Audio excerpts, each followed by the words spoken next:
Remember when you were younger and had enough energy to get through the day without collapsing into bed at night? Well, there's a version of you who is strong, doesn't struggle with belly fat, and doesn't run out of energy before the day is done. Today, we're going to look at what works to reignite your spark so you wake up energized and excited about the day ahead. There's a lot of noise in healthcare and you are too busy for fads.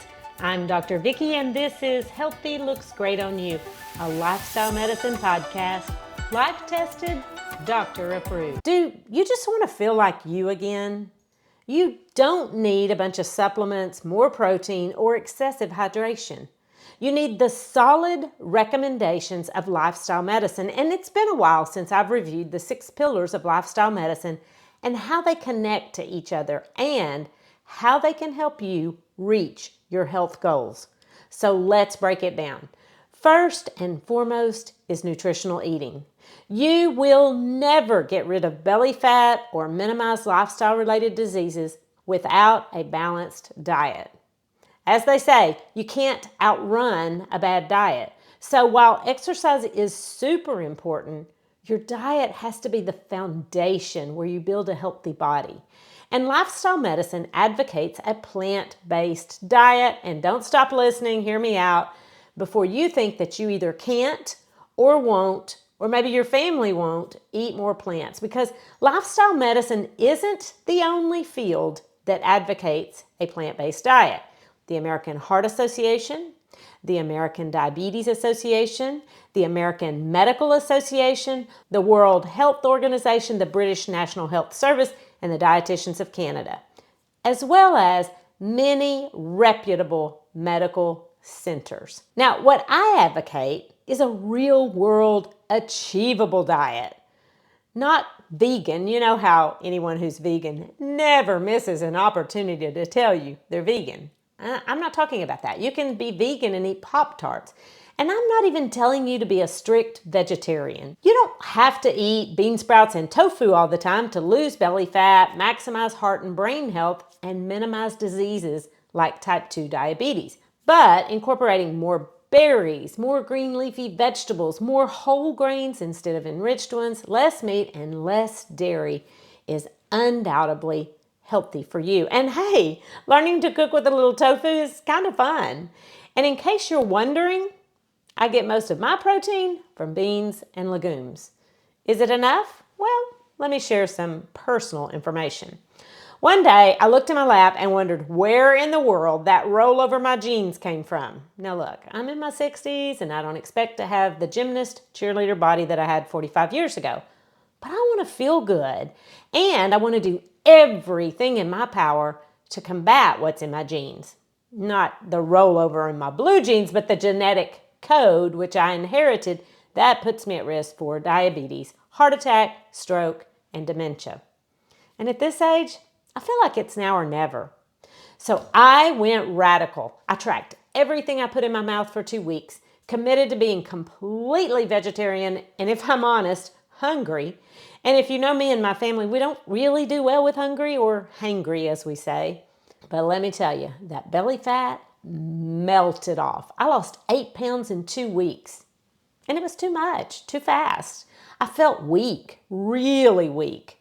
And what I needed was a sustainable diet that works in the real world. And if that's what you're looking for, then you will not want to miss an episode of Healthy Looks Great on You podcast, because I'm going to show you how you can incorporate more plants into your diet and at the family dinner table without anyone complaining. In fact, sometimes I share some of my favorite recipes.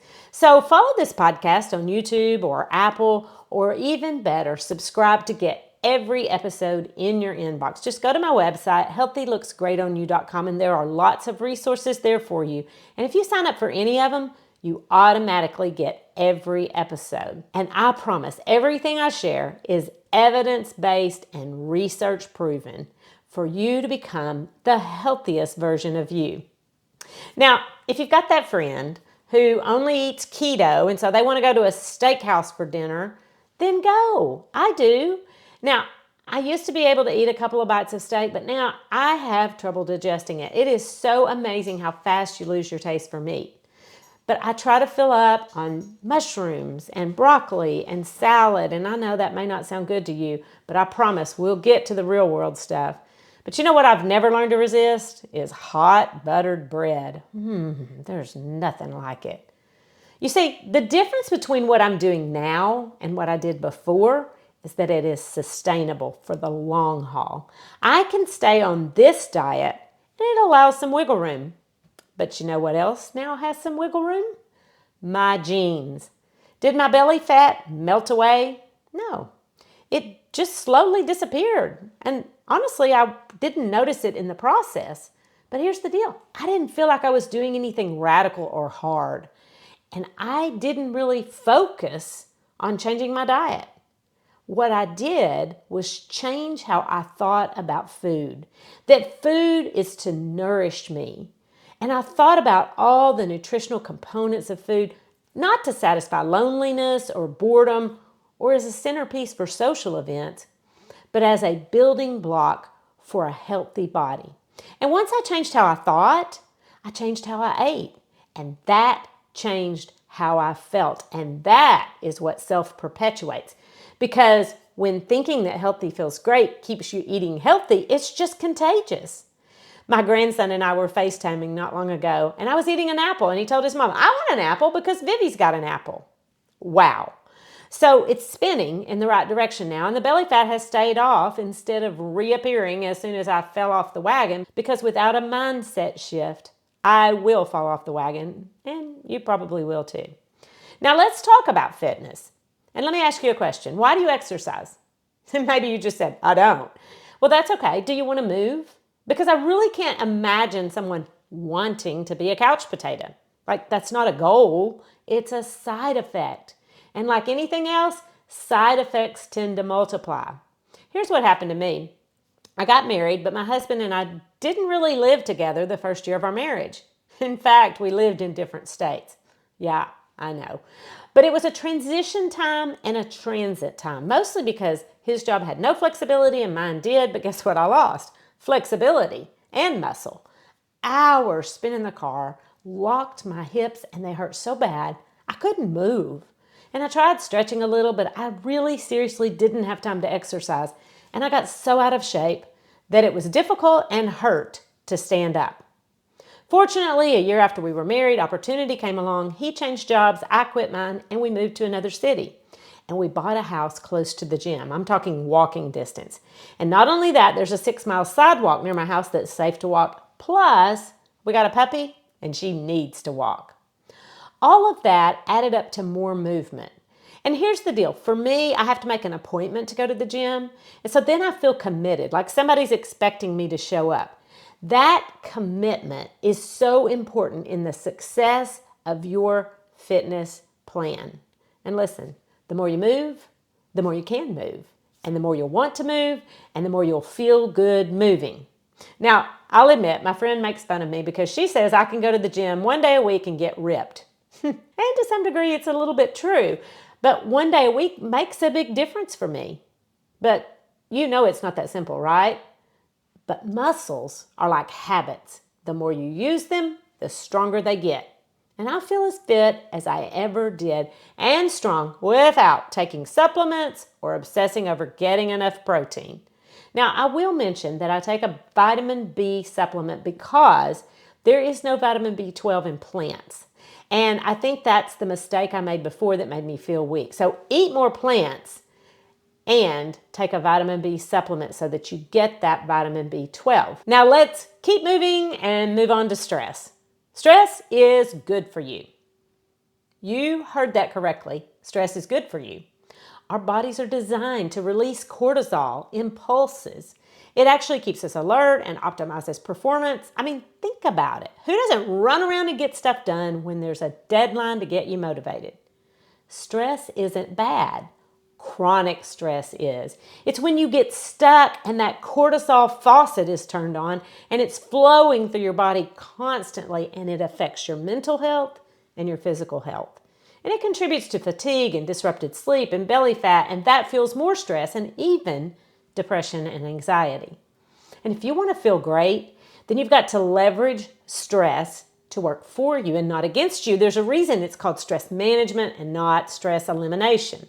Now, let's go to mini medical school just for a minute and talk about cortisol and productivity. You see, cortisol follows what's called a diurnal rhythm. That goes with your body's natural internal 24-hour clock. Cortisol levels tend to peak in the morning. They're about 50 to 60% higher in that first hour after waking. And that's called the cortisol awakening response, and it helps you feel alert and energized and ready to tackle the day. So leverage that. Do your most complex task in the morning when your brain is so alert. Typically, levels tend to decline through the day and then pulse again around meals or exercise or mild stress, and that's okay.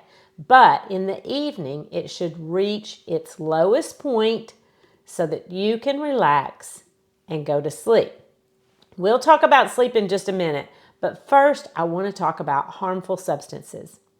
When I'm doing good stuff for my body, I have no desire to put unhealthy stuff in it. Think about it this way. Do you love the smell of a new car? But then the first time you go through Chick-fil-A drive-thru and it starts to smell like chicken nuggets, it gets easier to go to McDonald's and then Sonic and so on. So how do you make that new car smell last? Well, you keep anything that pollutes it or contaminates it out. And I know it's not that simple, but one way to avoid too much harmful anything is fasting. Whether it's sugar or alcohol or tobacco, you can fast for something and that helps break the addiction. The other thing you can do is focus on filling up with the good stuff. Either way, if you'll pamper your body, you're less likely to need alcohol or snacks to do it. And you want to know what else is important in this is social connection. I mentioned that I moved to a new town and I left behind a great network of friends. And y'all, making friends is not easy at this age, and let's be honest, it's not really easy at any age. You can go to church or join a group or a club and introduce yourself to your neighbors. And yes, that works eventually, but genuine relationships take time. They also take a willingness to give and a willingness to take. And on this one, the best thing I can tell you is stick with it. Accept yourself for who you are and find your people. And my people, they know I'm passionate about sleep. What I love about sleep is how connected it is to the other pillars of lifestyle medicine. And you know, some people have talked about making a seventh pillar as nature, and nature is important. In fact, the Bible says that God's character is evident through creation. But if we make it the seventh pillar, am I going to have to sleep outside to connect sleep and nature? Sounds romantic, but not really very practical. But sleep is tightly connected to gut health. That's where sleep hormones are made. So what you eat affects how you sleep, and the reverse is true as well.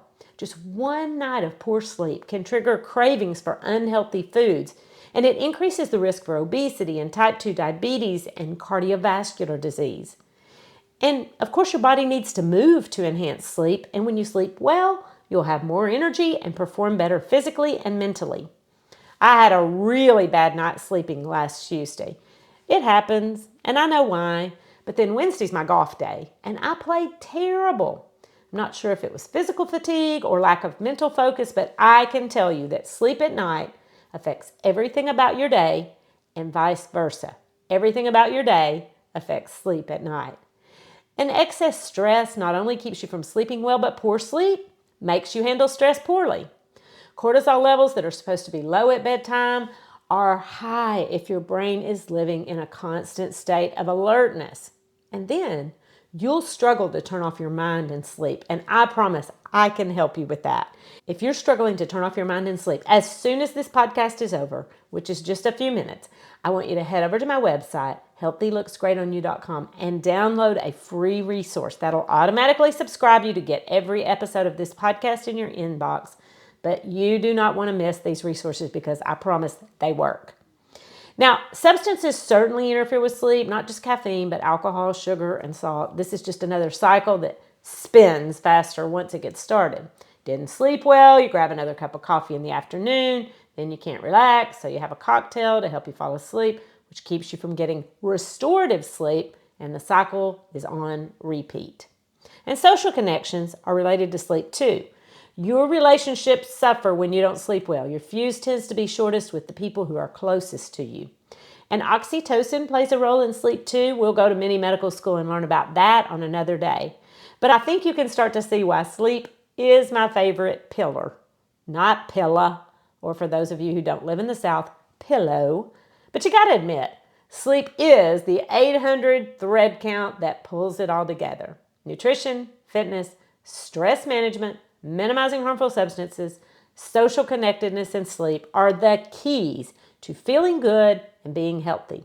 You likely already knew that. But the problem is you're too busy and you've tried to make changes. Or maybe you've even started strong, but then you don't stick with it. And you don't need more information.